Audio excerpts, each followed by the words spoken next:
Hi friends, welcome to workshop Telugu. Friends, ఇప్పుడు మనం చూసేది వచ్చి గోద్రేజ్ ఇయోన్ ఫ్రిడ్జ్. ఇది అంటే డబుల్ డోర్లో కొంచెం లేటెస్ట్ మోడల్, మరీ లేటెస్ట్ మోడల్ ఏం కాదు. అంటే 2010కి ముందు వచ్చిన మోడల్ అనమాట. ఓల్డ్ మోడలే కానీ బాగుంటుంది నీట్గా. కానీ ఇప్పుడు కూడా ఈ మోడల్ అనేది వస్తుంది, ఇయోన్ అనేది. ఇప్పుడు వచ్చే ఫ్రిడ్జ్కి కూడా ఇయోన్ అనే మోడల్కి ఇదే విధంగానే ఉంటుంది. కాయిల్ కానీ ఆ లోపల డిజైన్ కానీ అన్నీ ఇదే విధంగా ఉంటుంది. కొంచెం అంటే చేంజెస్ అనేది ఉంటుంది. ఇప్పుడు దీని ప్రాబ్లం ఏమంటే మన కూలింగ్ అయితే చాలా తక్కువ వస్తుంది. అంటే గ్యాస్ అయితే లీకేజ్ ఉండదు అనమాట. సో ప్రాబ్లం ఎక్కడని చూస్తే మనకు అంటే కూలింగ్ కాయిల్ అయితే మనకి ఎక్కడ లీకేజ్ అయితే లేదు, నీట్గా ఉంది.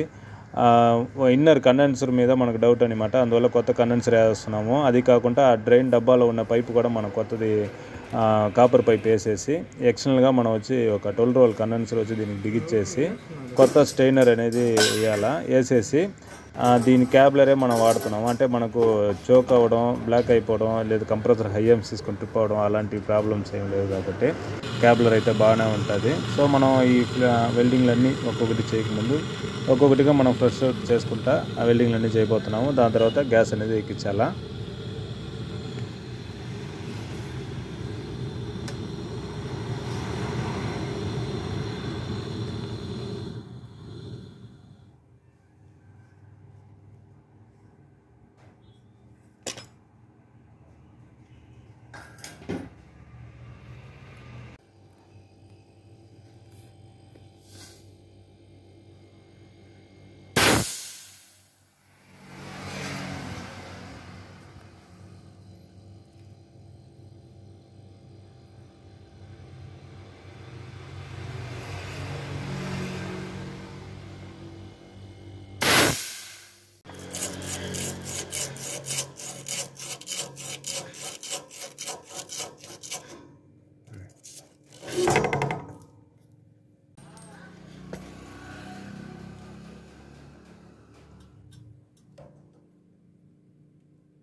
క్యాబులర్ వెల్డింగ్ అయిన తర్వాత మనం ఖచ్చితంగా వచ్చి సెక్షన్ వచ్చి ఫ్రెష్ అవుట్ ఖచ్చితంగా కొట్టాలా. అలా మనం అంటే క్యాబులర్ పాతదే దాన్నే వాడినాం కాబట్టి దాంట్లో ఒకవేళ ఆయిల్ ఒకవేళ అంటే జిడ్డులాగా ఇరుక్కున్నా లేదు సిలిము డస్ట్ ఎలా సంథింగ్ ఏదైనా ఉన్నా కూడా మనకు అన్నీ ఫ్రీ అయిపోతుంది అనమాట.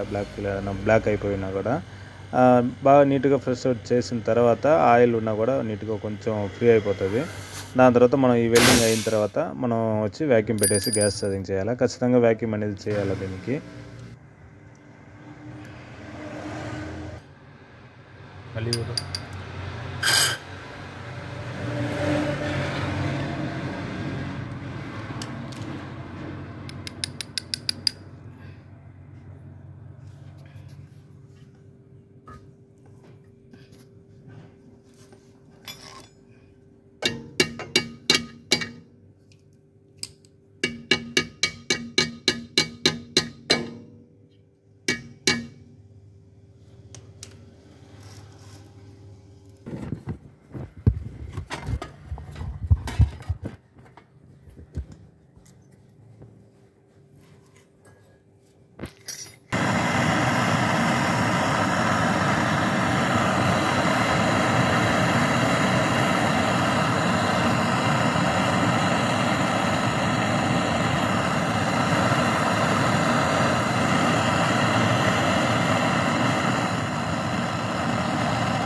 మనం వచ్చి కంప్రెసర్ వ్యాక్యూమ్ పెట్టున్నాము. ఒక 10 నిమిషాలు వ్యాక్యూమ్ అట్ట పెట్టేసి దాని తర్వాత గ్యాస్ ఛార్జింగ్ అనేది చేయాలా. దీనికైతే ఈ కంప్రెసర్కి అయితే 134 గ్యాస్ అయితే సూటబుల్. మనం 134 ఎక్కిస్తాము.